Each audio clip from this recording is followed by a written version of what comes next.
ஆனால் அவர்களிடம் பிராமணரிடமிருந்து இருந்த அதிகாரத்தை, அடக்குமுறையை கைப்பற்றி பிராமணர் அல்லாத உயர் சாதி வகுப்புகள், இடைநிலை சாதிகளுக்கு அந்த இதை கைமாற்றி விட்டாரே தவிர தாழ்த்தப்பட்ட மக்களுக்கு ஆதரவாக எந்த தருவாயிலும் இவர் குரல் எழுப்பியதே இல்லை. ஒண்ணுமில்ல, ஒரு சின்ன எக்ஸாம்பிள், பிராமண கஃபேன்னு ஒன்று இருக்குது. அதுக்கு எதிராக அந்த பெரியார் ஈவேர ராமசாமி எல்லாம் வெங்காயம் எல்லாம் கூட்டிட்டு போய் ஒரு போராட்டம் பண்றாங்க. ஏன்? பிராமண கஃபேங்கிறது சாதிய பேரன்.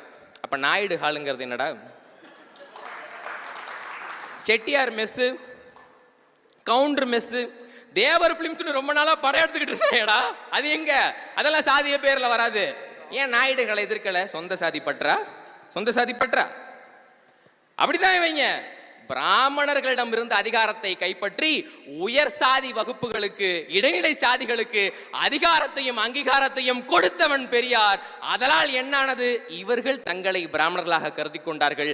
நாங்கள் உயர்ந்த வகுப்பினர், எங்களுக்கு கீழானவர்களை, சாதிய அடுக்குகளில் எங்களுக்கு கீழானவர்களை அவன் அடிக்க தொடங்கினான். அப்படி ஏற்பட்டதுதான் அத்தனை கீழ்வெண்மணி படுகொலை. உங்களுக்கு ஞாபகம் இருக்கும், 40 உயிர்கள் அங்கே கூலி உயர்வு கேட்டதற்காக